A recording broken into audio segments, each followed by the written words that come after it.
Bienvenido nuevamente a este recorrido por los laberintos del sagrado mensaje que Dios tiene para el ser humano y que suele resultar tan extraño cuando se intenta abordar la lectura de la Biblia. Hoy el tema tiene que ver con una de sus dos grandes secciones. El Antiguo Testamento está compuesto por una cantidad de libros que difieren en número dependiendo de la rama cristiana de que se trate.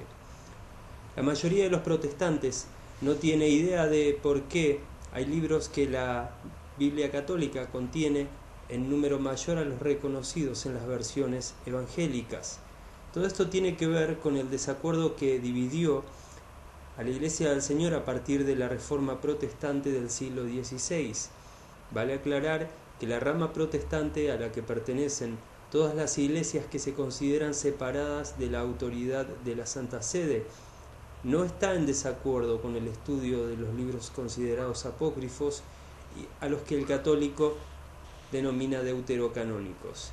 De todas formas, las sociedades bíblicas dejaron de incluir los libros apócrifos en sus ediciones y por ello hay una distinción en número de libros entre las versiones católicas y las evangélicas. Así pues, el Antiguo Testamento evangélico consta de 39 libros, mientras que el católico llega a 47.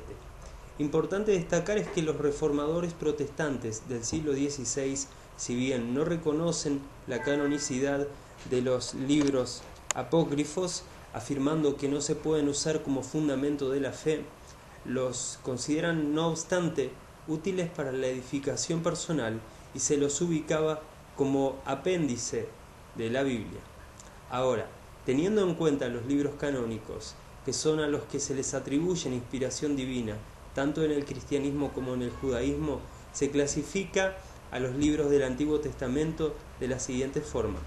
El Pentateuco, Génesis, Éxodo, Levítico, Números y Deuteronomio, está conformado por 5 libros, de los que surge la ley dada a Moisés y se narra la historia del hombre desde la creación y hasta la entrada de Israel a la tierra prometida, luego de 430 años en Egipto y 40 años de peregrinaje en el desierto. Los libros históricos, Josué, Jueces, Ruth, Primero Samuel, Segundo de Samuel, Primero de Reyes, Segundo de Reyes, Primero de Crónicas, Segundo de Crónicas, Esdras, Nehemías y Esther, son aquellos que narran la historia de Israel en la tierra prometida, comprendiendo la época de los jueces y de los reyes, y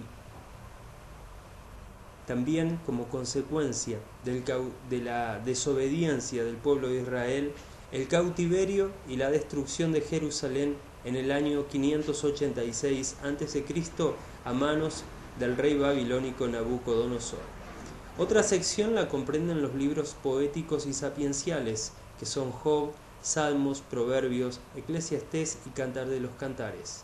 Luego se ubican los libros proféticos, que se subdividen en mayores y menores. Esto no debido a que sean más importantes unos que otros, sino por el hecho de ser más extenso en contenido los llamados mayores: Isaías, Jeremías con Lamentaciones, Ezequiel y Daniel. Los profetas menores son Oseas, Joel, Amós, Abdías, Jonás, Miqueas, Nahum, Habacuc, Sofonías, Ageo, Zacarías y Malaquías. De esta forma se conforma la sección que comprende el Antiguo Testamento, que, como dijimos, tiene que ver con la ley dada al pueblo de Israel. Sus principales figuras son Moisés, el caudillo libertador del pueblo, a quien Dios le da las tablas de la ley escritas con el mismo dedo de Dios sobre la piedra, y Elías, que representa a los profetas que dan el mensaje de parte de Dios al pueblo de Israel. Por la misma decadencia que vivió la nación israelita, muchos de los profetas fueron muertos debido al mensaje que anunciaban. La importancia del Antiguo Testamento radica en que, a través del culto y los rituales desarrollados por el pueblo elegido de Dios, se estaba anticipando lo que habría de cumplirse en la persona de Jesucristo, quien declara: «No penséis que he venido para abrogar la ley o los profetas. No he venido para abrogar, sino para cumplir». Mateo 5:17. Una buena estrategia para conocer el Antiguo Testamento consiste en seguir el relato histórico que se narra entre Génesis y Esther, y permitiendo que la gratitud y alabanza de los salmos, junto a la sabiduría de Proverbios y Eclesiastés, permeen nuestros corazones. Los personajes que nos inspiran a confiar en Dios como soberano del universo son Noé, Abraham, Isaac, Jacob, José, Moisés, Josué, Samuel, Ruth, David, Job, entre muchos otros. Trata de compenetrarte en la historia bíblica y ten siempre presente que el Antiguo Testamento representa la simbología de lo que sería el reino instituido por nuestro Señor y Salvador Jesucristo. Hay una frase que leí hace mucho tiempo y me parece apropiada para los lectores de la Biblia. Puede que no comprendas todo lo que leas en la Biblia, pero puedes obedecer a todo lo que sí has comprendido. Finalizo dándote gracias por tu atención y te dejo para que medites un trozo del Antiguo Testamento. Hijo mío, si recibieres mis palabras y mis mandamientos guardares dentro de ti,